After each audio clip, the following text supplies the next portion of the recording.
la invitación, aclaro que también fue un poquito autoinvitación cuando vi el programa de VIH.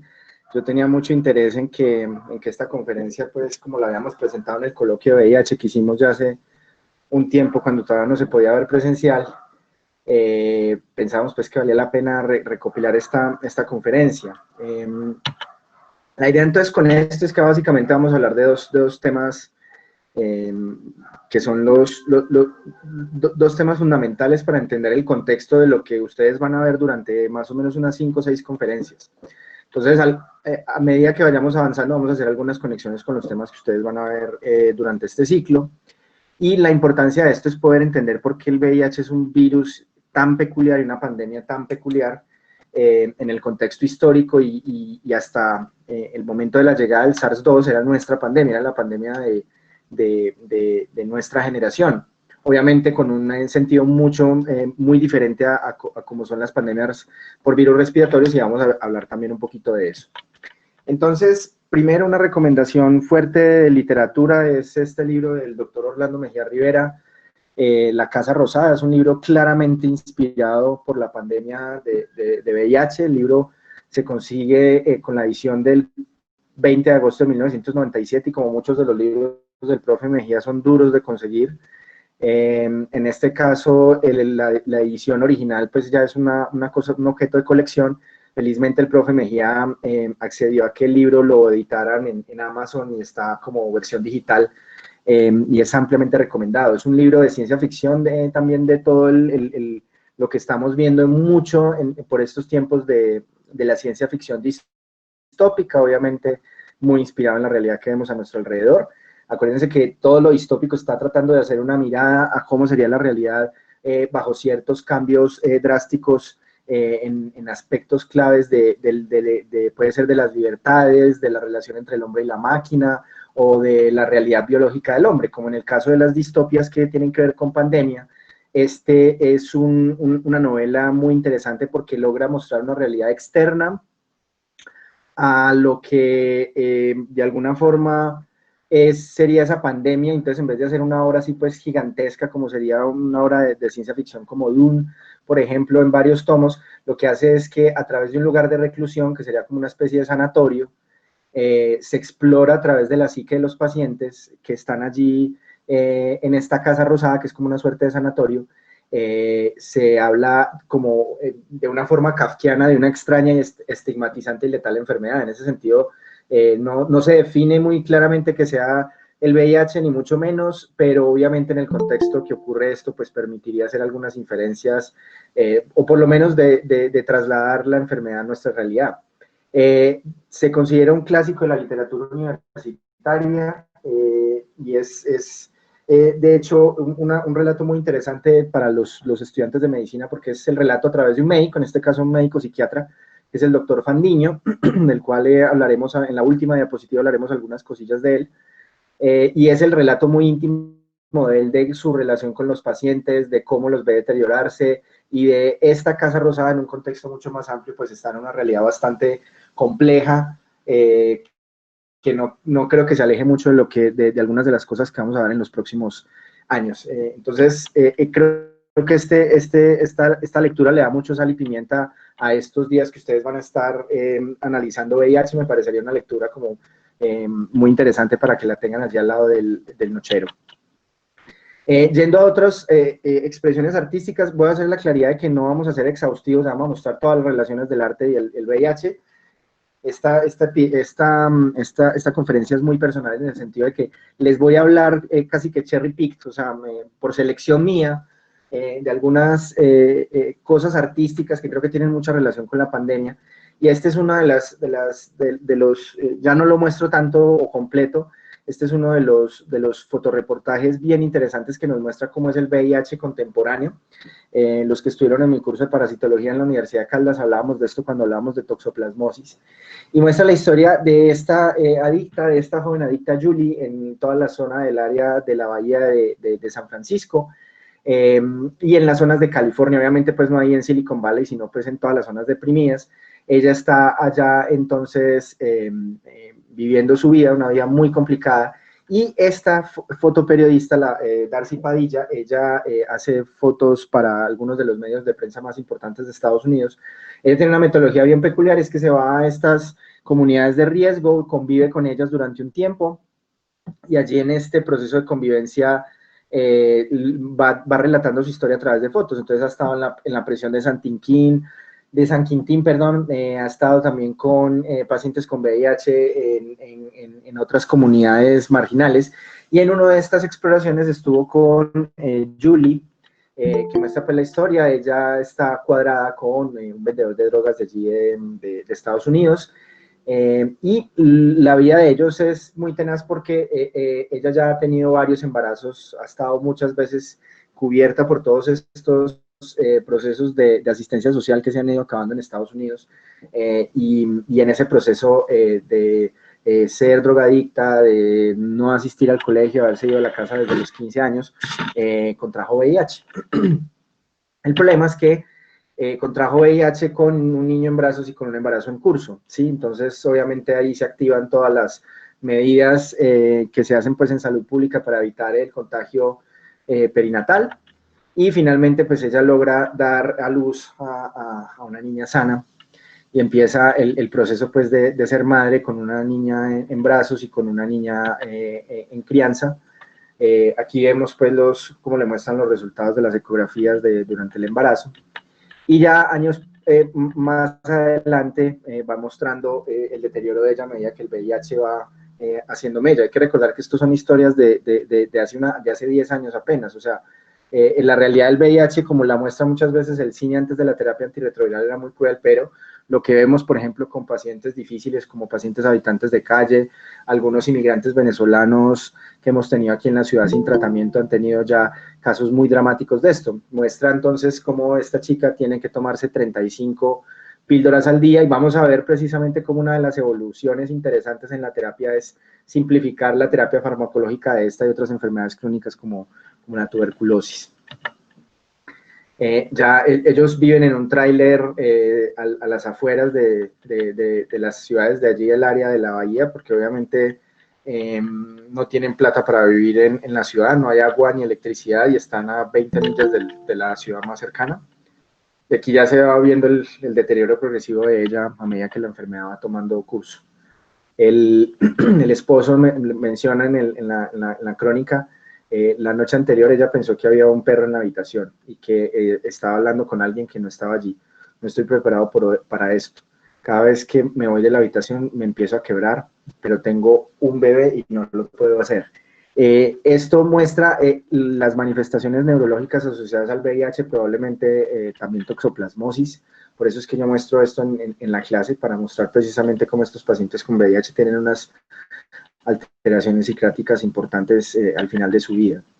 Finalmente ella fallece. En el año 2012 este documental fotográfico se gana el WordPress Photo Contest de historias de la vida diaria, y deja entonces como testimonio. Ya nunca volvió a saber nada de él, y principalmente del niño no se supo qué pasó con el bebé. Entonces, primero vamos a decir unas cositas. Obviamente yo aquí no me lo voy a meter al tema de introducción que va a ser el mono la semana entrante, pero hay que hablar algunas cositas generales para poder entender especialmente la parte de evolución del virus. Entonces, recuerden ustedes, los virus, para de pronto los que no sean de medicina, recuerden, son entidades discretas, submicroscópicas, están en todos lados. Son entidades biológicas sin metabolismo, parásitos intracelulares obligatorios, sujetos a la selección natural, y esto es clave en VIH, y además tienen alguno de los genomas, ADN o ARN. Precisamente los retrovirus y, bueno, los lentivirus de forma mucho más amplia son bien interesantes en el sentido de que al tener la transcriptasa reversa son el único virus que en alguna parte de su ciclo va a tener los dos ácidos nucleicos, arrancando inicialmente como un virus ARN y finalmente llevando el ciclo hasta permitir hacer la transcripción reversa del ADN, que finalmente es lo que produce todas las características interesantes de esta enfermedad en el contexto evolutivo. Entonces recuerden que los virus ARN son los más antiguos, probablemente preceden a las células, son de alguna forma testimonio de una amplia transmisión horizontal génica que había en tiempos pasados. Y dentro de la clasificación de Baltimore vemos que precisamente el ARN mensajero es el punto central de todas las posibilidades de los virus, recordando que precisamente la transcripción de los retroviridae es es una de las pruebas irrefutables de que hay maneras de saltarse el dogma central de la biología molecular, de que la información no solamente fluye en un solo sentido, y estos retrovirus han sido también muy importantes para entender por qué tenemos muchísimo material genético repetitivo y algunos genes o pseudogenes más bien microbianos que probablemente hayan plagado nuestro genoma gracias a este tipo de virus y a su capacidad de coger ARN y volverlo ADN. En este sentido, el virus del VIH viene de un grupo grande que son los lentivirus, hacen un género completo de la familia de los retroviridae, teniendo en cuenta estos lentivirus se asocian precisamente con unos periodos de incubación larguísimos y por eso es que tienen este nombre pues de virus lentos. Tenemos muchísimos virus de inmunodeficiencia asociados a estos lentivirus. Tenemos el virus de deficiencia humana, el virus de deficiencia simiana que es altamente emparentado. Tenemos el virus de inmunodeficiencia felina, que estoy seguro que muchos que tienen gatos le han hecho pruebas rápidas a los gatos. Ellos se contagian muy fácil cuando se vuelan, por ejemplo, de la casa. Y hay otros ya virus que pueden infectar a otros animales. Como vemos, tienen una fuerte relación con los mamíferos y probablemente estos lentivirus llevan atacando mamíferos desde muchísimo antes de la radiación de los grandes grupos taxonómicos de los mamíferos. Dentro de la historia natural del VIH hay que recordar que tiene un proceso bien interesante por fases. La primera fase aguda, incluso con la respuesta de cómo se logra incluso controlar esa primera viremia, prácticamente es una enfermedad ARN típica que se resuelve en el curso de 1 a 2 semanas, pero obviamente por los procesos inmunológicos e inmunopatogénicos que hace el virus, logra crear entonces esa relación con el hospedero que en función de la eliminación de los pools de células CD4 y de las células donde hace algunos procesos de latencia y estos reservorios celulares a través del cuerpo son los que explican por qué todos los pacientes inexorablemente van a llevar a una reactivación y finalmente una fase SIDA y una enfermedad. Entonces, lo curioso es que el proceso de la latencia, que uno lo ve como una cosa estática, realmente es un proceso dinámico en el tiempo, donde el pool de las células se va agotando a medida que se van infectando en los diferentes órganos linfoides de los viriones del VIH, y durante ese proceso de latencia clínica el problema es que el paciente sigue siendo infeccioso, puesto que como hay ciclo viral allí en las mucosas, especialmente en los tejidos linfoides asociados a mucosas, pues obviamente puede haber la presencia del virus en los fluidos y esto es lo que lleva entonces fácilmente a la transmisión durante ese periodo de latencia. Entonces la evolución de los virus que producen infección crónica es una evolución muy diferente a los virus que producen enfermedad aguda, ¿sí? En general, dentro de la relación hospedero-microorganismo, todos los patógenos tienden a hacer un proceso de atenuación que se da con el tiempo a medida que se va adaptando a las poblaciones humanas, pero en términos evolutivos, a los virus que producen estas infecciones crónicas latentes, les conviene ser lo menos virulento posible. Entonces llama mucho la atención cómo VIH simplemente se aprovecha de ese proceso de equilibrio donde va alterando y va disminuyendo todo el pool de células de CD4 y durante ese proceso puede hacer eventos de transmisión, pero está produciendo un daño paulatino que inexorablemente puede llevar a la muerte. Si una persona, este es uno de los pocos virus donde el 100% de las personas va a desarrollar síntomas y sin tratamiento el 100% de los infectados se mueren.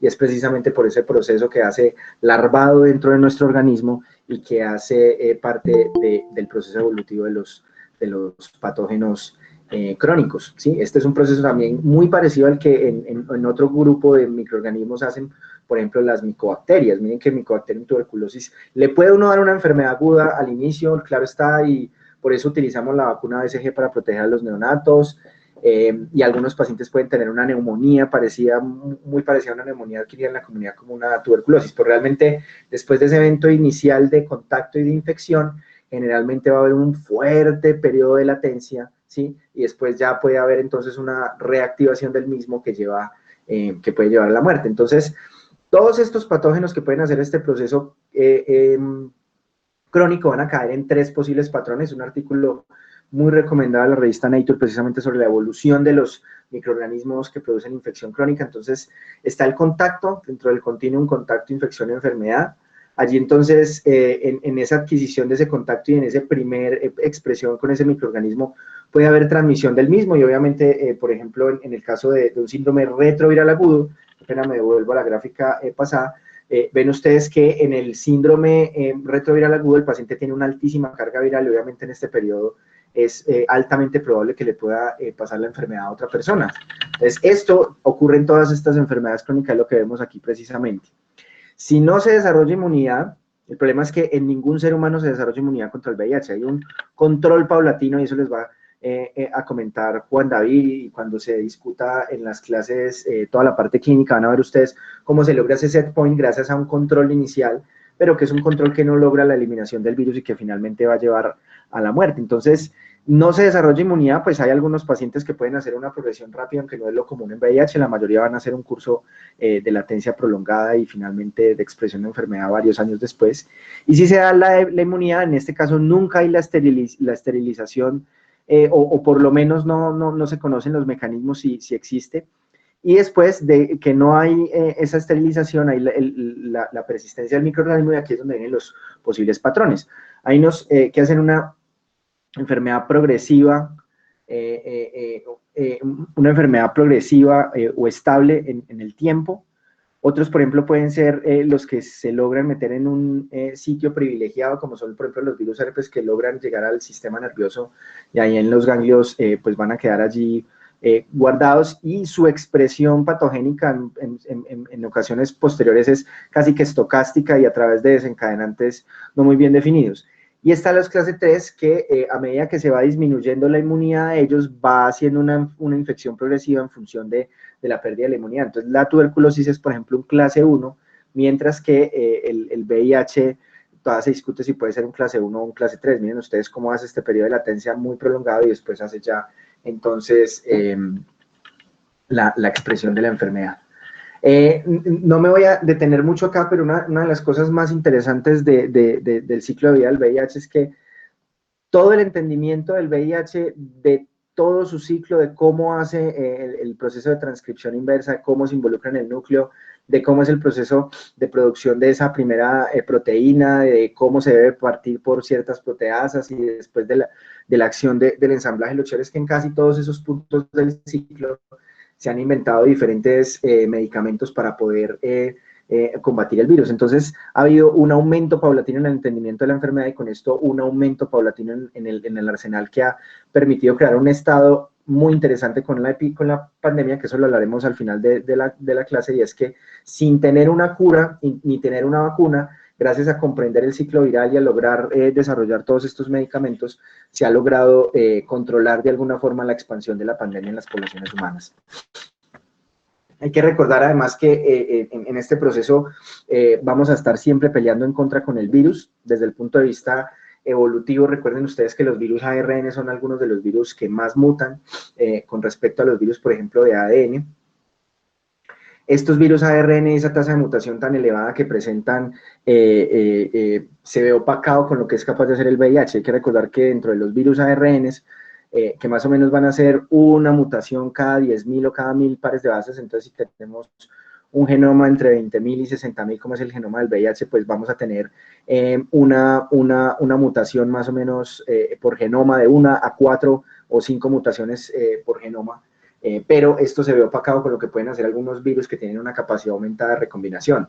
Por ejemplo, los ortomixoviria, el virus de la influenza, al ser un virus ARN segmentado, entra al núcleo además, que es una cosa que no hacen normalmente los ARN, allá hace splicing alternativo, y por eso es que, como vimos en la conferencia sobre enfermedades virales pulmonares, vimos cómo Lucho nos comentaba que estas tasas de mutación de los virus, por ejemplo, tipo influenza, eran importantes en estos eventos de recombinación para explicar la aparición de pandemias. de la circulación de los diferentes tipos de influenza que están en la población y que deben ser cubiertos por una vacuna. Pero esto palidece completamente con lo que ocurre con el VIH, porque como ustedes saben, los virus al tener esa alta tasa de mutación, solamente el 10% de las partículas son realmente funcionales e infecciosas, pero en el VIH, debido a lo chambona que es la transcriptasa reversa, tienen una tasa de sustitución intracelular que es demasiado elevada, y esto hace que sea la tasa de mutación biológica más alta conocida por la ciencia, ¿sí? O sea, miren ustedes cómo el VIH entonces es prácticamente el ser vivo con más capacidad de mutación solamente en función de evolución, perdón, solamente en su enorme capacidad de mutación, y esto se ha visto reflejado precisamente en cómo ha evolucionado rápidamente in vivo algunas características y cómo se adaptó tan fácilmente a los humanos. Entonces, este artículo también he recomendado, que muestra la biogeografía de los diferentes tipos de virus de inmunodeficiencia simiana relacionados precisamente con el VIH, muestran una historia bien interesante de cómo se ha distribuido por buena parte del continente africano y cómo ha hecho múltiples recombinaciones a través del tiempo, y cómo estos virus han acompañado a los primates prácticamente desde su llegada a África y desde su establecimiento allí como grupos taxonómicos. Lo cierto es que estos eventos que hacen que los virus ARN, específicamente el VIH, sea todavía mucho más o tenga mucha más capacidad de mutación, se estrella con la realidad triste o cruel de la vida de los virus, que de toda esa diversidad que se produce en cada uno de los individuos o en cada uno de los tejidos, pues realmente solamente una o dos partículas de esas virales va a llegar a otro ser humano. De hecho, se sabe que una sola partícula viral basta para producir una infección efectiva en un paciente que vaya a sufrir VIH y que después va a desarrollar SIDA. Entonces, un dato que nos cuenta muchas veces Juan David cuando da estas charlas es que en un solo paciente que tiene una buena carga viral va a haber la diversidad de virus ARN, de variantes de VIH, va a ser similar al número de variantes que hay en el mundo de influenza en solamente una persona. Pero, a pesar de eso, solamente una o dos de esas variantes van a llegar entonces a los tejidos o a las otras personas. Entonces, esto hace que en ese proceso de alta mutación igual se pierda una gran cantidad de esa diversidad, y en esos procesos entonces de latencia prolongada va a hacer que dentro del mismo organismo vaya evolucionando el VIH, y esto es lo que nos muestra, por ejemplo, porque en una fase inicial de la enfermedad en el humano hay una predilección por ciertos receptores de citoquinas, y después entonces hay otra predilección por otros receptores de citoquinas en una forma mucho más avanzada. El hecho también de que dentro del paciente haya una selección positiva dentro del paciente a medida que van pasando a través de los órganos linfoides, entre pacientes puede haber la salida de algunas de estas variantes que de pronto no sea muy efectiva, pero por el hecho de que logró hacer un evento de transmisión, se puede volver una de las formas dominantes. El tema es que si usted junta todos estos elementos que he mencionado y lo metes en ese contexto de la latencia, pueden haber algunas recombinaciones o formas recombinantes que se pueden dar en el paciente o entre pacientes. Y probablemente uno de estos eventos de combinación explica la aparición del VIH. Pues por la elevada diversidad del VIH, en un paciente se pueden obtener varias formas únicas recombinantes, y cuando una de estas formas únicas recombinantes logra transmitirse a una población, ya hablamos de una forma circulante recombinante, cuando ya se descubren más de 2 pacientes, porque realmente usted de un solo paciente puede sacar un montón de variantes que no se sabe si siquiera van a salir de él. Entonces, los eventos de recombinación y de las formas circulantes recombinantes son las claves que explican el spillover de los simios a los humanos. ¿Qué quiero decir con esto? Que era inexorable, o sea, era imposible evitar que el VIH saltara de un primate y llegara al humano. Ahorita, más adelante, vamos a hablar de las razones por las cuales los primates favorecieron este proceso, y esto tiene que ver mucho con la relación filogenética que tienen con nosotros y con lo que hacen las poblaciones humanas en estas zonas donde están los grandes simios del viejo mundo.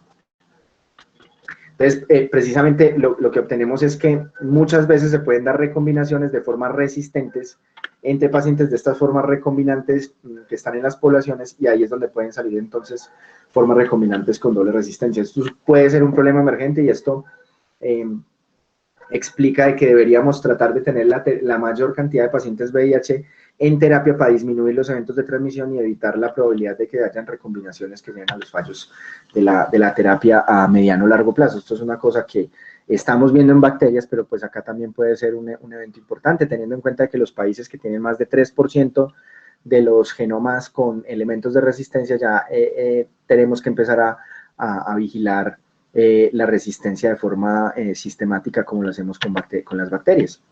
De hecho, una de las cosas es, que muestra es cómo a medida que ha ido avanzando la pandemia y se ha ido estableciendo la enfermedad, se muestra cómo ha habido unos cambios en la pérdida de las células CD4 a medida que ha ido estableciéndose la pandemia en las poblaciones humanas. Es algo parecido a lo que estamos viendo precisamente en la epidemia de COVID, donde hay un marcador, por ejemplo, de un cambio de proteína que al inicio era una minoría dentro del virus y ahorita se ha vuelto una de las formas más frecuentes y todavía se discute si esto probablemente tenga alguna relación con la transmisión. Como vemos acá, a medida que ha ido avanzando la pandemia, vemos un cambio en la reducción de la cantidad de CD4, o sea, las variantes contemporáneas producen una menor reducción en la cantidad de CD4 con respecto al pasado. Nuestros resultados entonces son consistentes con un incremento de la virulencia en el curso de la epidemia y este efecto puede predecir las tasas de aumento de la progresión de la enfermedad y la necesidad de hacer una terapia antirretroviral combinada y así pues obviamente si se da también resistencia pues va a haber entonces un aumento en el riesgo de transmisión. ¿Qué tiene que ver con esto? Alguien me diría, pero profe, normalmente los virus no se van atenuando. Hay que recordar que el virus del VIH necesita estar dentro del cuerpo durante muchísimo tiempo, ¿sí? Y no necesariamente el hecho de que se retrasen 1 o 2 años en la muerte del paciente probablemente va a afectar el periodo máximo de transmisión inmediatamente en los años posteriores al evento de contagio. Entonces, vamos a ver cómo fue el inicio aparente de la pandemia versus el origen real de la pandemia, ¿sí? Entonces, el inicio de la pandemia en Occidente es una serie de artículos que se publican en los boletines del CDC. Esto está muy bien narrado en estos 2 textos. Uno más viejo, que es el de Dominique Lapierre, que son más grandes del amor, que cuenta algunas de las historias de los héroes del VIH, desde los médicos y los investigadores e investigadoras que lograron descubrir la pandemia hasta algunos de los trabajadores sociales, incluso cuenta la historia de la Madre Teresa y de cómo en Calcuta peleó contra no solamente la lepra, sino también contra esta enfermedad. Cuenta de una manera muy bonita y muy interesante la historia de estos personajes. Y David Quammen, que es uno de los periodistas científicos más importantes en el tema de pandemias, les recomiendo muchísimo todos los libros de él. Él es el autor del famoso libro Pandemia, donde precisamente auguraba pues todo lo que pasó con el SARS-2. Muestra precisamente la historia tan interesante de la relación entre la alteración de los ecosistemas y la aparición de las pandemias. De hecho, hace poco sacó un artículo clave sobre el virus del SARS-2 en primera persona, se llama así el título en el New York Times, una visión muy interesante sobre este proceso de la pandemia desde la visión del virus. Entonces, como les mencionaba yo ahorita, es una serie de artículos que salen en publicaciones pequeñas. Hay que recordar que el libro Más Grandes del Amor nos cuenta cómo el editor del New England Journal of Medicine rechaza el primer manuscrito que se envía sobre esta epidemia de hombres homosexuales en ambas costas de Estados Unidos. Y esto es una de las cosas bien interesantes, porque esto sale, miren, sale en la página 300, por allá al final del reporte de mortalidad, y está hablando de una epidemia de neumonía por neumocistis. Hasta ese momento los casos eran muy pocos, no habían casi casos de esto. Hay que recordar que la epidemia del VIH casi que cambia los libros de infectología. Por ejemplo, antes del VIH habían 10 casos de microsporidiasis, antes de VIH habían alrededor de 50 casos bien reportados en la literatura de toxoplasmosis. Neumocistosis también era una enfermedad muy poco conocida. Y miren ustedes cómo en 30 meses aparecen sarcoma Kaposi, que solamente era propio de los judíos Ashkenazi, y ahorita tenían, pues habían 6 casos reportados en la literatura, y ahorita teníamos sarcoma de Kaposi en 26 hombres homosexuales, ¿sí? Entonces, pareciera que fueron temas de homofobia lo que hicieron que el editor de la época del New England Journal no se interesara sobre esto, que pues ahorita que estamos en una pandemia donde apareciera una enfermedad así con este comportamiento, no importa quién le diera, deberíamos saberlo de forma rápida. Y lo que estamos viendo de los errores en el control de la pandemia de Estados Unidos se reflejan precisamente en el mal control de la pandemia del VIH. De hecho, los manuales de pandemia que hicieron los gobiernos de George Bush y de Barack Obama antes de Donald Trump eran los manuales precisamente para prepararse a una pandemia mucho más destructiva de forma aguda y que tuviera más efecto económico, como probablemente iba a ocurrir en el caso de una epidemia respiratoria. Y por eso había que estar preparados porque la respuesta frente al VIH fue también no satisfactoria y paradójicamente ocurrió en el contexto de un presidente republicano. Ahorita vamos a hablar un poquito de esa parte histórica.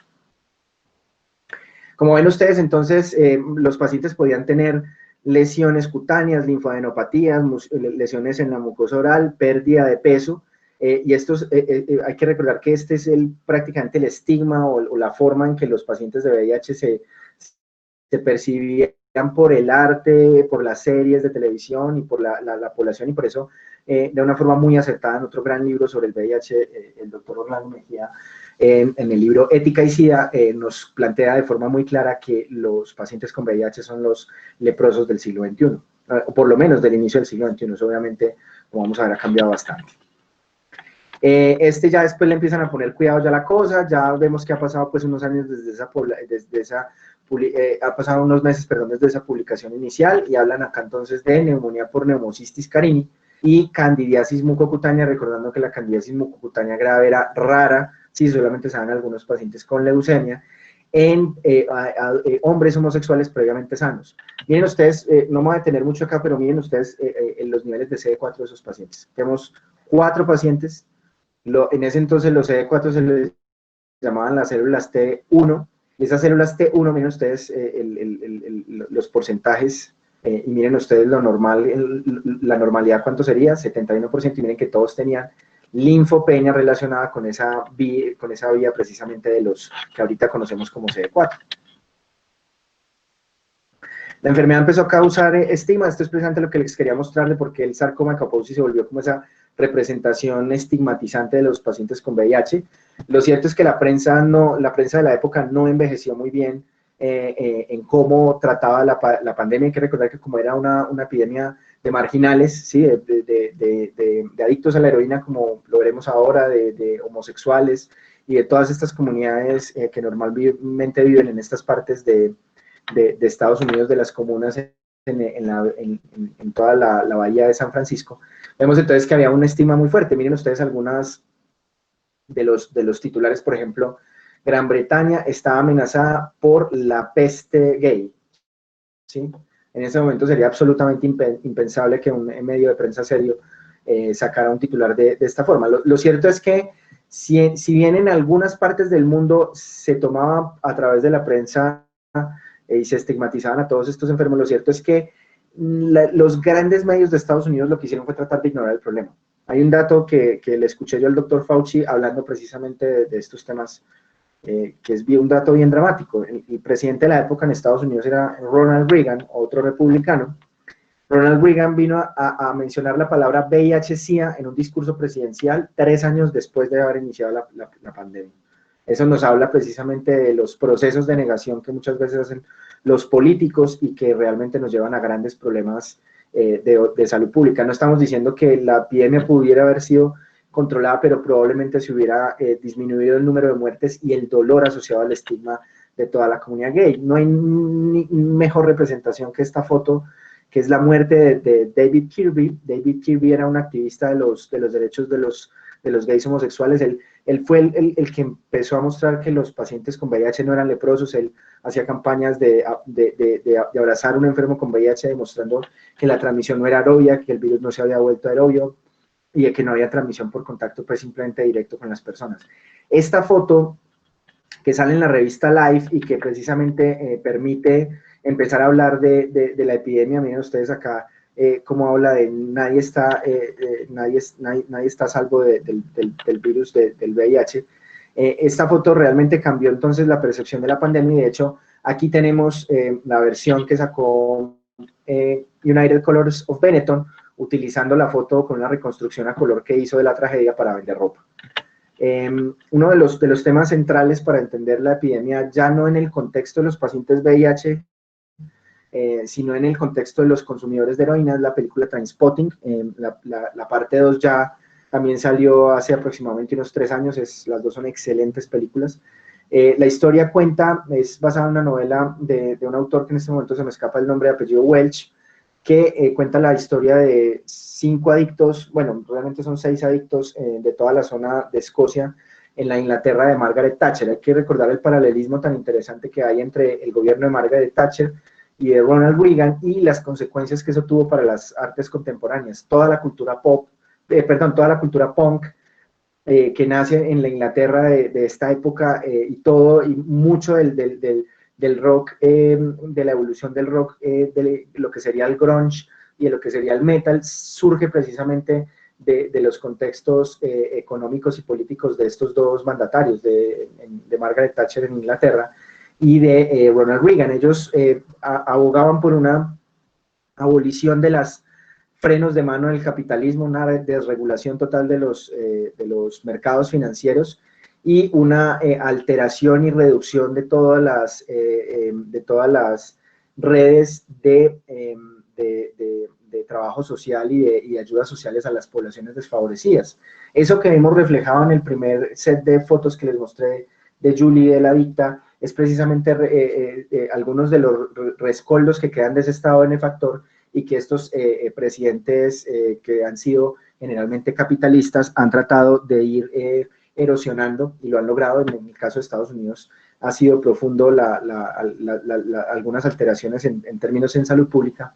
Y durante la era de Margaret Thatcher, toda la juventud durante los años, de finales de los años 70 y principios de los años 80, fue una generación un poco perdida, porque no tenían posibilidad de estudiar, se habían reducido muchísimo todas las ayudas sociales para encontrar trabajo, para encontrar oficio, y además la heroína había llegado rampante desde Estados Unidos y desde Portugal, que fue la puerta de entrada de la epidemia de la heroína a Europa, y allí entonces toda esta generación de chicos empieza a consumirla como una forma de autodestrucción. En esta imagen clásica, icónica, una de las escenas probablemente más importantes del siglo de los años, de los años 90, del cine de los 90, muestra cómo Mark Renton, que sería, se me escapa en este momento el nombre de este actor, Ewan McGregor, que esta sería su primera película, todos estos fue su primera película, el director Danny Boyle fue su primera película. En esta muestra, este chico cómo está tratando de entrar en una fase de desintoxicación porque quiere dejar la heroína. Un vendedor de drogas le vende metadona, él va a un baño que lo muestran como el peor baño posible de Escocia, y allí él, pues obviamente, por la pérdida del efecto de los opioides, tiene un efecto de rebote de que da diarrea, pierde entonces la metadona, y muestra precisamente cómo los adictos pueden hacer cualquier cosa por la droga. En este caso es una representación metafórica de cómo él puede nadar en su propia mierda para encontrar, y pues hacer una escena muy chistosa donde él está en un tanque gigantesco y encuentra la heroína. Eso nos dice o nos anticipa para dónde va todo este drama de estos chicos, que muestra todo su fase de autodestrucción y cómo sus relaciones como amigos son realmente muy, muy destructivas entre ellos. Realmente se hacen unas cagadas increíbles entre cada uno de ellos. Y este chico de acá es el único que no consume, y es la historia interesante por la cual yo les hablo también de esta película.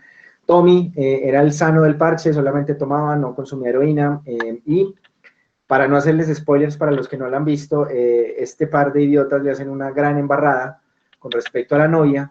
Tommy entonces dice, muestre para acá a ver qué es eso de la heroína, se inyecta heroína, y desgraciadamente, como estamos hablando de los años 80, él es el único de todo este grupo de amigos que contrae VIH y muere solo y abandonado. De hecho, es bien curioso porque es la primera vez que se habla de toxoplasmosis cerebral en el cine.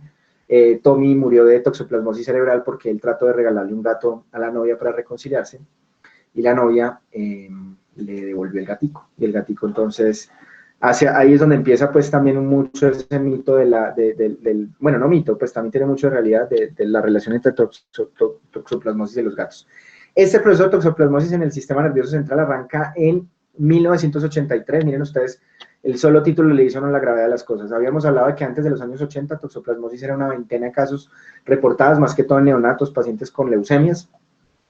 Y hablamos entonces de un brote epidémico de toxoplasmosis del sistema nervioso central en Europa Occidental y Norteamérica, ¿sí? O sea, esto ya nos hablaba ya de una pandemia, o sea, esto es la clásica definición de pandemia, o sea, aparte de la pandemia de VIH, se fue expandiendo también otras enfermedades infecciosas. Obviamente la toxoplasmosis no es de carácter pandémico porque no se está transmitiendo entre seres humanos, pero hizo que se expresara esta enfermedad que estaba guardada o que está guardada entre el 30 y 60% de nosotros. Esta no es la única película que toca estos dilemas. Aquí les reúno algunos del cine canónico de VIH y obviamente hay muchísimas películas, pero estas son consideradas algunas de las mejores películas de las últimas 2 o 3 décadas. Todas fueron premiadas particularmente desde el punto de vista actoral. Recordar, por ejemplo, la gran película Filadelfia, donde fue la primera nominación al Oscar de Denzel Washington y uno de los Oscars Tom Hanks. Tom Hanks hace de un abogado con VIH que lucha porque le respeten sus derechos como trabajador debido a que la firma de abogados donde él trabaja lo expulsa debido a su condición de homosexual con VIH. La historia de Harvey Milk, también una de las nominaciones, creo que también ganó el Oscar Sean Penn a Mejor Actor, por la historia de uno de los primeros políticos abiertamente gays en toda la zona de San Francisco. Y miren que esto tiene que ver mucho con esta zona donde empezó el VIH, que les mencioné ahorita, de la contracultura y de toda la comunidad gay de toda el área de la bahía. Y él entonces se vuelve el primer representante de esta comunidad. Está llena de grandes actores, es una historia bien interesante, pero también bien triste. El Club de los Desahuciados, o como se le conoció, Dallas Buyers Club, donde Matthew McConaughey fue nominado al Oscar, y el cantante de 30 Segundos a Marte, Jared Leto, se gana el Oscar a Mejor Actor de Reparto haciendo un papel de un travesti con VIH. Muestra el drama de los pacientes al inicio de los clinical trials de VIH cuando no había ninguna esperanza. Precisamente muestra cómo algunas personas inescrupulosas hicieron tráfico de medicamentos naturistas para vender algún tipo de esperanza. Entonces, les recomiendo muchísimo estas películas para entender muy bien cómo fue el desarrollo de esta pandemia. Y no podemos hablar de VIH sin hablar de este señor. Antes uno tenía que decir muchas cosas pues sobre él, pero felizmente ya todo el mundo se vio Bohemian Rhapsody, sabemos la historia, el contexto. Freddie Mercury desgraciadamente fue uno de estos pacientes VIH que no tuvo un buen desarrollo de su enfermedad, rápidamente desarrolló síntomas, desarrolló compromiso pulmonar, y es una de las grandes pérdidas de la generación perdida a manos del VIH, pero nos muestra precisamente en su vida y obra uno de los puntos más interesantes o más altos de la historia del rock contemporáneo. Ahora, así fue como apareció la pandemia. O sea, la pandemia aparece en una de las comunidades marginales de Estados Unidos. Se empieza a tomar a través del hecho de que tenía que ver con la heroína y con la transmisión sexual. Empieza a llegar a todas partes del mundo, pero está muy asociado a un fuerte estigma. Pero ahora, ¿de dónde carajos viene esto? ¿Sí? Entonces, este artículo, que lo vamos a mencionar bastante, para mí fue el mejor artículo del 2014, porque este artículo junta todo lo que a mí me gusta: enfermedades infecciosas, historia, genética, bioinformática. Este artículo es brutal porque explora a través de diferentes fuentes de información cuál fue el inicio de esa epidemia del VIH en las poblaciones humanas. Estos otros artículos hablan un poco de la evolución y de cómo ha sido pues el proceso, ya más que todo de cómo ha sido el proceso de evolución ya de la pandemia como tal. También se lo recomiendo mucho. Bueno, entonces lo primero es un par de cosillas. Hay que recordar que entre más relación tenemos con especies mamíferas y aves, pues más posibilidades tenemos de eventos de transmisión de enfermedades infecciosas. Y a medida que hemos ido domesticando especies, entre más tiempo lleve una especie domesticada con nosotros, más enfermedades infecciosas nos han pasado. Entonces, obviamente, nuestro némesis es el perro con el compartimos muchísimas enfermedades infecciosas, y cuando nosotros hacemos la relación entre los diferentes eventos de transmisión, vemos que el perro está muy cercano a nosotros y le puede transmitir a todos los otros animales que hemos domesticado. Y esto habla entonces precisamente de por qué, como lo había mencionado Lucho en la clase, por ejemplo, de enfermedades virales, de neumonía, podían haber entonces, por ejemplo, eventos de transmisión entre un caballo, a un cerdo, a un humano, es precisamente por este proceso de cercanía y de nuestra convivencia o coincidencia biológica masiva.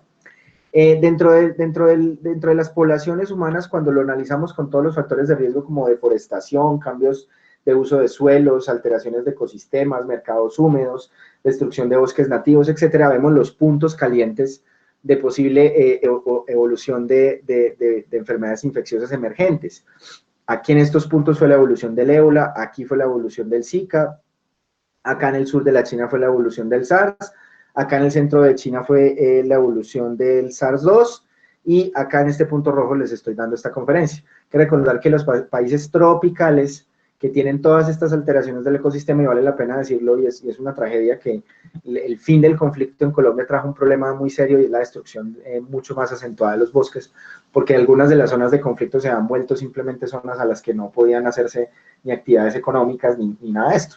Lo cierto es que estos sitios de disrupción de la naturaleza es donde precisamente nosotros vamos a tener la aparición de enfermedades infecciosas en virtud de lo que le hacemos a los ecosistemas. Entonces, con los animales domésticos, pues entiende eso el tema de la convivencia en tiempo y espacio masiva, ¿sí? Pero, ¿qué pasa con estos señores? Pues yo creo que serán muy pocos los que están escuchando esta charla que hayan tocado un chimpancé o hayan tocado un mico, un tití de pronto en un zoológico o en alguna feria o alguna cosa, pero uno no tiene un mico en la casa.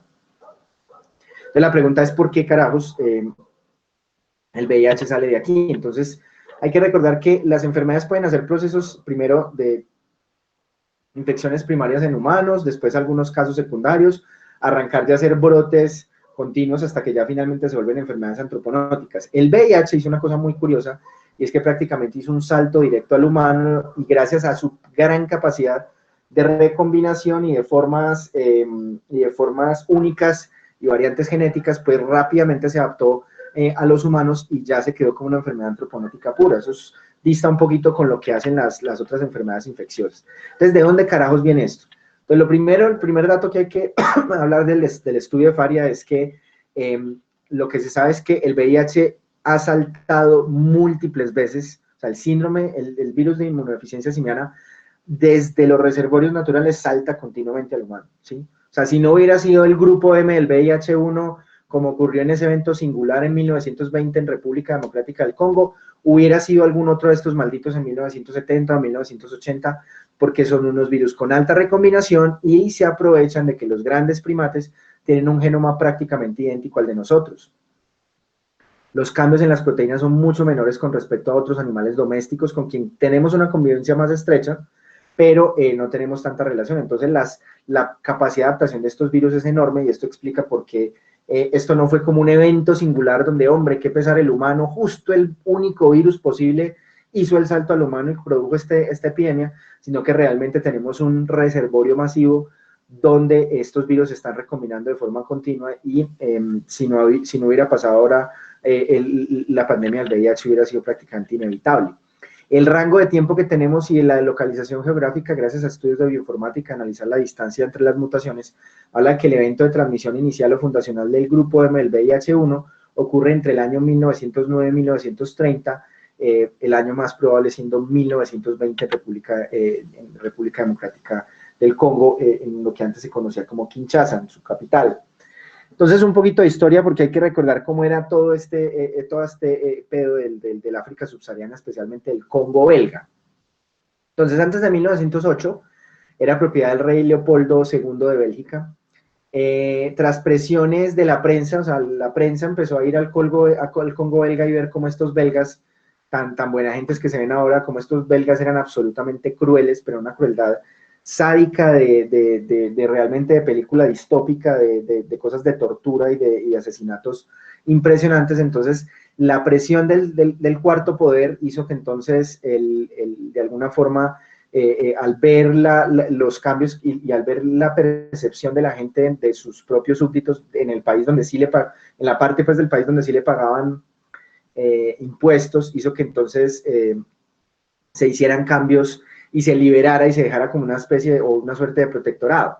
Esto entonces hizo que se diera entonces un proceso bien interesante de descolonización inicialmente, pero que no llevó a nada porque realmente se siguieron haciendo muchos abusos desde el punto de vista de los derechos humanos. El gobierno belga coge la administración del país. Hay que recordar que ya todos estos países europeos estaban pasando a ser monarquías, a ser ya repúblicas con políticos profesionales elegidos democráticamente. Entonces a ellos se les pasó, esto mejoró un poquito la situación porque obviamente ya se llevaron muchas cosas ya de orden social, pero pues estos cambios económicos de todos modos seguía siendo una colonia, ¿sí? Si fuera una colonia modelo, seguía siendo una colonia. Entonces, la colonia del Congo belga alcanzaría la independencia ya en 1960 a raíz de todos estos procesos de liberación que hizo Mobutu Sese Seko. Sese Seko se vuelve entonces en un dictador brutal que explica por qué el Congo, y vamos a ver que el Congo tiene ese proceso todo bonito de expansión económica, con algunos elementos de occidentalización, de medios de transporte, de mejoras en los sistemas de salud, pero después con la caída en la guerra civil de 1960, todos esos procesos se pierden y se debilitan de forma dramática.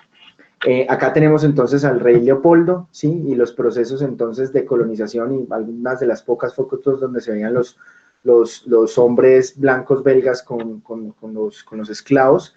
Y después vemos acá a CC, al dictador como súbdito de la reina de Inglaterra. Hay que recordar que el Congo pues tendría relaciones con la Commonwealth y algunas de los países africanos todavía tendrían una relación muy fuerte con Inglaterra.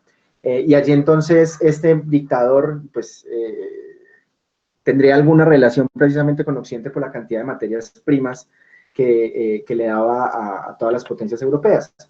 Entonces, en este contexto, si uno no se quiere leer toda esa historia mamona, tiene dos opciones muy chéveres a partir del arte.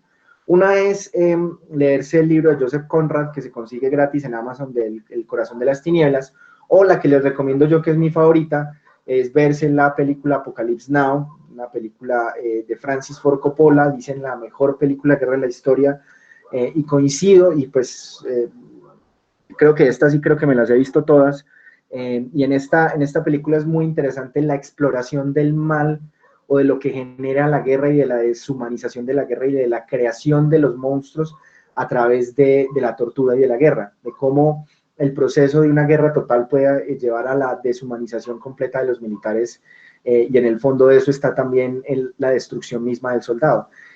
Hay algunas escenas dramáticas en esta película, como Martin Sheen. Ustedes se vieron Two and a Half Men, él es el papá de Charlie, del famoso Charlie. Martin Sheen en esa época era un hippie, para este papel, en la primera escena, por ejemplo, que suena The End de The Doors, de la banda de Jim Morrison, de rock de los años 70 y 60, pues el que haya escuchado esa canción sabe que es dramática esa canción y es bastante loca. En esa escena, Martin Sheen está completamente borracho, rompe un espejo y él se corta en cámara, eso usted en cámara ve él cortándose y sacándose sangre de lo borracho que está. Martin Sheen le da un infarto durante la grabación.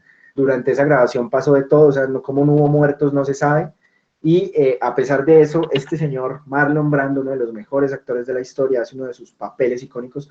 Esta película, la versión del director tiene 3 horas, Marlon Brando sale 20 minutos en esa película, y con 20 minutos de metraje le valió para ganarse el Oscar a Mejor Actor, ¿sí? En una de las escenas finales, les cuento un poquito el contexto porque El corazón de las tinieblas tiene mucho que ver con Apocalypse Now. Marlon Brando es un genio militar que probablemente hubiera llegado a ser ministro de Defensa de Estados Unidos, o sea, era un gran militar, pero además era un genio. Se había graduado con todos los honores allí. Va entonces a la guerra de Vietnam, un conflicto deshumanizante, sin propósito, y es precisamente el sentido interesante de la película que muestra allí. Y él entonces se vuelve como una especie de guerrillero, se lleva unos soldados y monta una república aparte, donde, por ejemplo, si llegaban los occidentales a vacunar a los niños, él le cortaba los brazos a los niños para que no recibieran vacunas, o sea, era de este tamaño. Entonces, Martin Sheen es un soldado élite, lo mandan con un equipo de soldados que son los que ustedes ven acá, Lawrence Fishburne, Dennis Hopper, Harrison Ford también tiene un papel allí en la película, y él la misión de él, y esta es precisamente ya la parte como épica, epopeya de Martin Sheen, debe meterse al corazón de las tinieblas a lograr llegar al coronel Kurz y asesinarlo, ¿sí? Las frases finales del coronel Kurz sobre el horror de la guerra, como repite de forma casi como un mantra, el horror, el horror, el horror. Otra de las recomendaciones para poder entender el contexto en que nace la epidemia es toda la serie de cómics de Tintín. Hay que recordar que este cómic no ha envejecido muy bien, especialmente los primeros números, porque son bastante racistas. Y de hecho es difícil de conseguir, lo pueden conseguir más bien en PDF en internet. Es un libro muy racista, pero muestra precisamente cómo era la relación de los belgas con todas las poblaciones africanas, ¿sí? De hecho se ve pues aquí como en la última página del cómic lo adoran pues como si fuera un dios y lo llevan pues gracias a todo lo que hace allí en toda la aventura. Entonces, volviendo al artículo, todo surge gracias a unos análisis de unas secuencias que se tenían de unas muestras. Algunos iba a ser patólogo, muchachos, o algunos iba a ser también microbiólogo. Recuerden ustedes que cuando vean un evento raro o una infección extraña o vean a alguien que tiene un curso atípico, guarden muestras de ese paciente. Usted no sabe algún día cuándo se podría descubrir algo nuevo gracias a esas muestras. Eso fue precisamente lo que pasó con el paciente Zaire 59, un paciente de 1959, que murió de una extraña leucemia.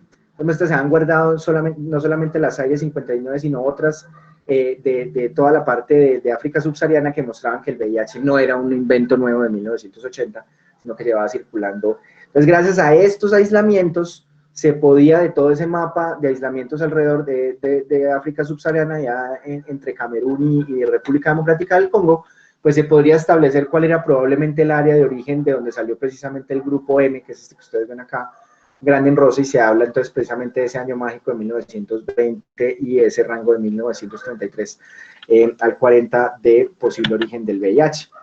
Entonces, después de que se dio la transmisión localizada por un evento de transmisión allí, y probablemente por la caza de primates, ya vamos a hablar de eso, el virus nadó a través de ferry, o sea, por vía en el río, ¿sí?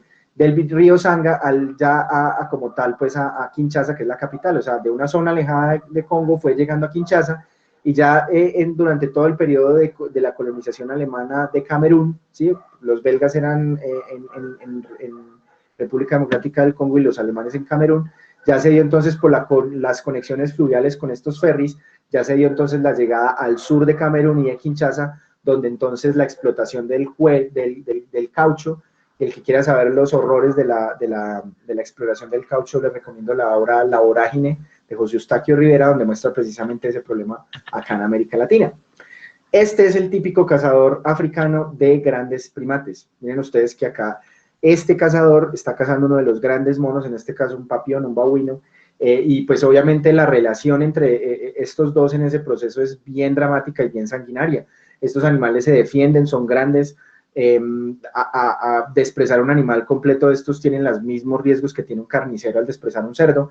Entonces, obviamente, y quitando mucho ese mito que se tenía antes de que probablemente había sido un evento sexual, porque pues, probablemente esto fue impulsado por el mismo maldito racismo que todo el mundo todavía mantiene, hizo que no se viera realmente la realidad de esto, y es que el hecho de que Occidente no le garantice la seguridad alimentaria a África va a hacer que los padres de allá que viven en las zonas menos favorecidas sigan buscando la caza silvestre de animales, ¿sí?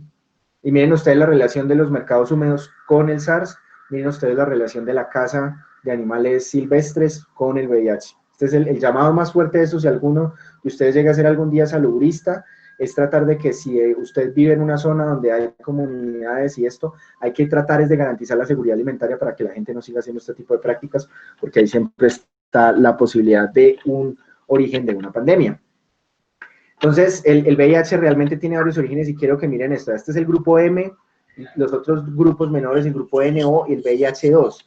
Quiero que miren cómo el VIH está metido en todo el árbol filogenético de todos los virus que afectan diferentes monos del viejo continente. Esta es una filogenia solamente basada en el gen POL, donde nos muestra precisamente todos estos grupos cómo se relacionan. ¿Cuál es el sentido de lo que les quiero decir aquí? Que si no hubiera sido uno de estos grupos, cualquiera de estos virus en uno de los eventos de recombinación, llega un humano, mata al chimpancécito, ya mata al animalito, y rápidamente se da un evento de transmisión por un corte, de allí está. Entonces, una de las cosas que se debe hacer es evitar la caza o la manipulación de productos cárnicos de primates. Eso es una de las formas de evitar de que estos virus sigan saliendo al entorno, ¿sí? Después entonces de 1922, ya para el 48, recuerden que gracias a la liberación de la fase colonial monárquica del Congo, ya sigue una fase ya más civil, entonces empiezan ya a establecerse redes de ferrocarril. Para 1948 ya había un proceso de aceleración económica muy interesante en el Congo, ya se transportaban 1 millón de pasajeros y pues con esto obviamente eventos de transmisión sin que nadie supiera, y esto nos explica por qué existía ese paciente Zaire 59 lejos de Kinshasa. ¿Cuál es el problema? Que la epidemia se sembró para poder fácilmente llegar a otras zonas del mundo. Aparte de las conexiones fluviales y de toda la parte de los ferrocarriles, hubo un proceso de repatriación de inmigrantes. Cuando el Congo empezó a prosperar a mitades del siglo XX, los mismos dirigentes del Congo empezaron a hacer un llamado, y esto se consolidó después con la llegada de CC al poder en 1960, de venga, retornen al Congo a reconstruir la patria. Si usted es abogado, si usted es médico, si usted es ingeniero, venga y traiga su conocimiento, nosotros lo ponemos acá, le damos trabajo, etc. Entonces, mucha gente volvió con la esperanza de volver a sus orígenes, y ahí entonces en ese contexto explota la guerra civil. Esto nos muestra, este es el mapa que está allí, muestra las conexiones fluviales, los ferrocarriles, y va mostrando a medida que nos vamos alejando de la zona cero, que es Kinshasa, hacia Puerto Negro, y de aquí obviamente hacia Occidente, porque estamos hablando de la costa occidental de África, y vemos entonces cómo van llegando ya a otras zonas mucho más profundas de República Democrática del Congo, como Kinsangani, o directamente casi que a Camerún, o a otras zonas ya incluso con la frontera de Angola, y como a medida que nos vamos alejando, pues se va viendo cómo estas muestras se van ya acercando ya al paciente Zaire 59, que es la muestra pues como más antigua. Entonces probablemente este fue cómo se fue regando hasta que llegó ya hacia los años 60 a estas zonas críticas de frontera, y cuando usted ya tiene una enfermedad como estas en las zonas de frontera, no hay nada que hacer, ¿sí? Y esto es una de las cosas bien interesantes. Si se analiza por estudios genéticos de esas primeras muestras de VIH, cómo hubiera sido el curso, vemos la línea en gris. Pero vemos que justo en el año 60, en la llegada al poder de este señor, vemos una expansión de ese grupo M, como se aumenta con respecto a todos los otros grupos de VIH. ¿Qué fue lo que pasó ahí? Es cambios sociales tras la independencia, cambios en la prostitución. Antes no habían casas de putas en Kinshasa, ya los occidentales como llegaron, vea, es que este negocio es muy rentable, venga, pongamos casas del genocidio. Esto hizo entonces que al ver que había mucha sífilis y gonorrea, se hicieran programas de enfermedades de transmisión sexual.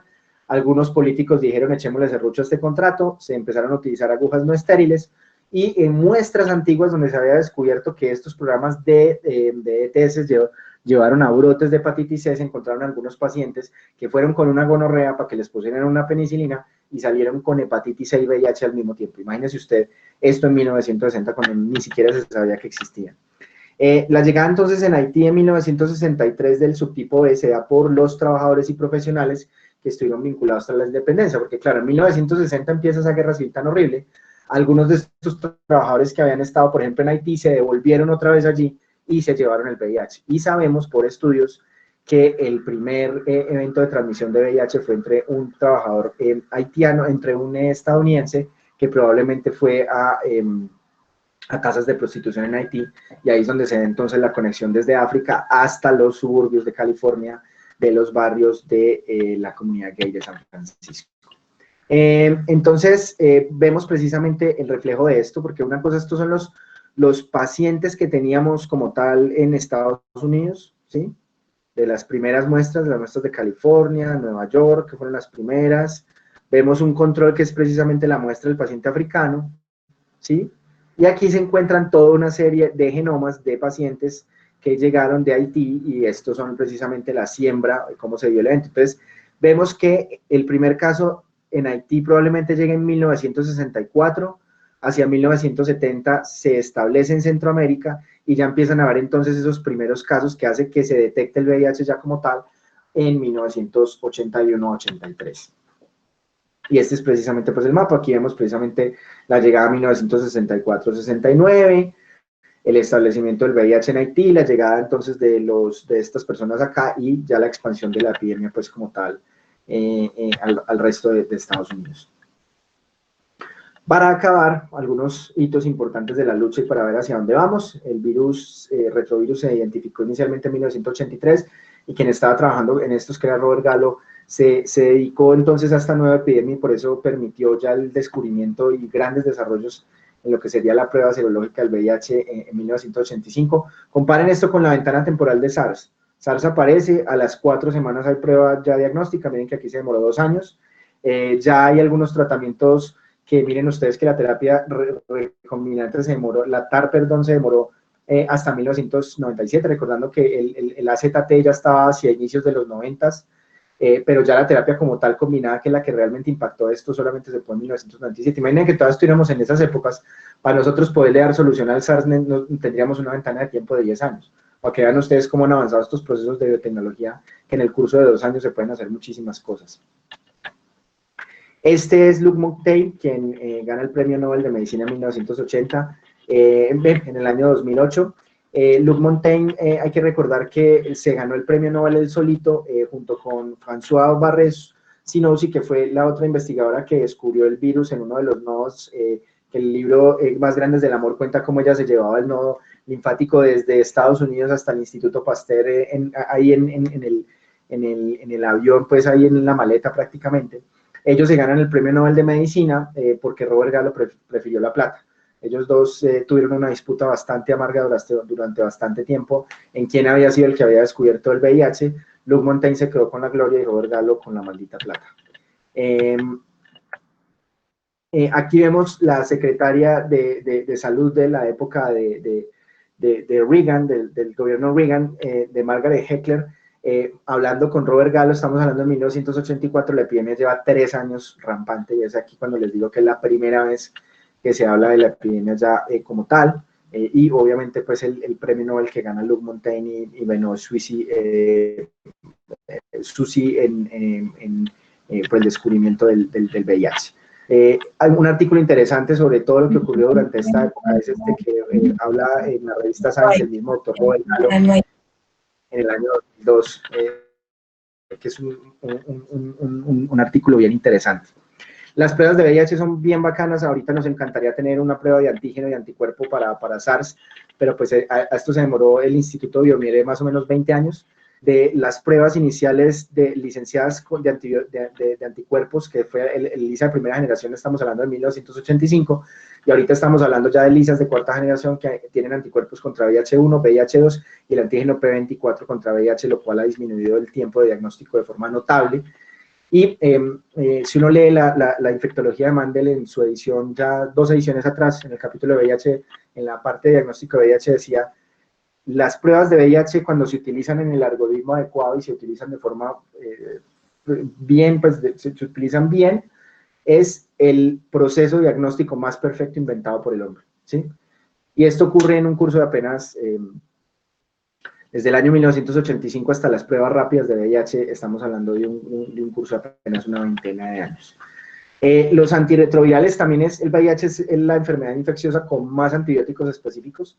En este caso, estos antirretrovirales han sugerido una revolución en los tratamientos antivirales y, de hecho, gracias a muchos hallazgos en VIH, pues también se ha llevado a otras terapias y a entender muchísimo la inmunidad frente a los virus y cómo los virus producen inmunopatología.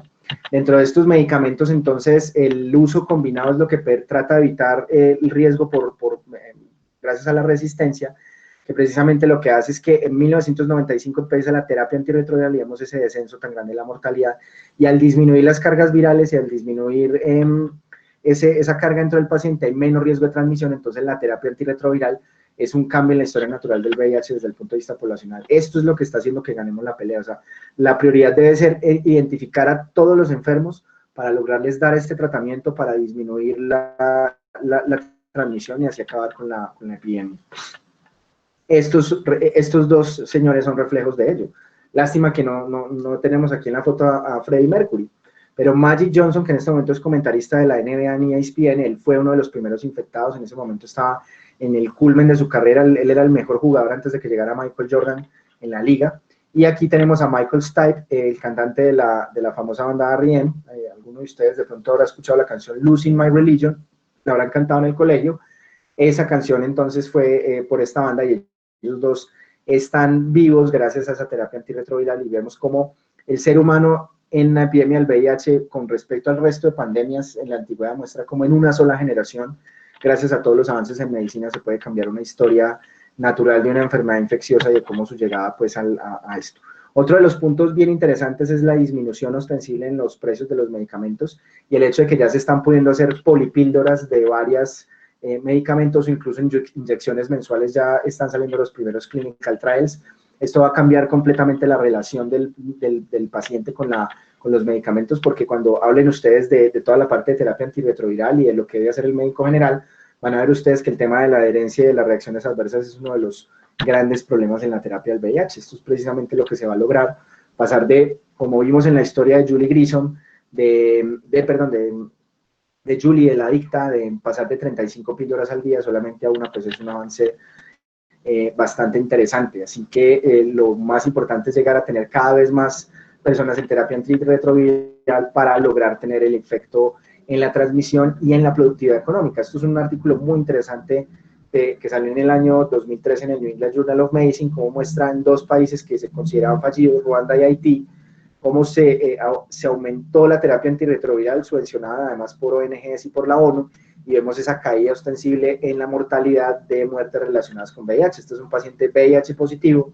con tuberculosis que entra a uno de estos programas y así es como está el paciente 6 meses después, ya solamente con riesgo cardiovascular, ¿sí? Que es otro de los elementos centrales ahí en el VIH. Esto es una de las cosas que explica cómo las enfermedades infecciosas siguen bajando. Vamos a tener una muesca en esto que es la pandemia de COVID. En este momento COVID es la segunda causa de mortalidad en Colombia. Y así es el curso pues realmente de las pandemias y estamos viendo cómo el mundo funciona sin una vacuna. Y finalmente el futuro de los enfermos con VIH son volverse enfermos crónicos. Si no se va el mundo a la mierda en los próximos 20 años, el tratamiento de los pacientes con VIH va a ser responsabilidad de los geriatras. Ellos van a tener que lidiar con las consecuencias de la terapia antirretroviral porque el ciclo viral de este agente dentro del cuerpo produce unos procesos de inflamación crónica que va sumado además al efecto de los medicamentos, ya un envejecimiento progresivo, y estos pacientes tienen mayor riesgo cardiovascular, mayor afectación renal, y como van a ver ustedes en toda la parte de enfoque del paciente con VIH en medicina general, esto es una de las cosas que vamos a tener más que tener en cuenta, son enfermos crónicos que tenemos que manejar o hacer un manejo adecuado de todo el riesgo cardiovascular por inflamación. Para finalizar, les dejo este pequeño segmento de la Casa Rosada, donde el doctor Fandiño, que les había contado pues que era el médico, está en los últimos puntos de la Casa Rosada. La Casa Rosada finalmente termina desmantelada, después van a saber ustedes por qué, y él va viendo cómo los diferentes enfermos de esta patología se van deteriorando, muy parecido a como vimos con la paciente Julie o lo que les comenté en Trainspotting, a través del deterioro cognitivo que produce el mismo VIH u otras patologías asociadas. Entonces, dice, ya no pertenecemos al tiempo ni a la historia, le dice Jorge moribundo al doctor Fandiño. Doctor Fandiño, el océano del silencio nos cubre, la música se está apagando, la noche eterna será nuestro lecho de muerte hasta que el corazón de Dios vuelva a contraerse en sístole y todos salgamos del bardo. Pues la Casa Rosada es otra imagen atrapada en el estado intermedio y por ende eterna para la mente que nos sueña y nos escribe. Doctor Fandiño, leámosle también al bardo, al autor que nos está escribiendo, para que su mente deje de soñarnos, para que él mismo despierte la liberación, para que su oficio de amaneuse del único y perpetuo libro sea continuado por otro, por todos los otros que son el único. Doctor Fandiño, el silencio, el silencio, el silencio, el silencio, el silencio, el silencio, el silencio. Muchísimas gracias por su atención.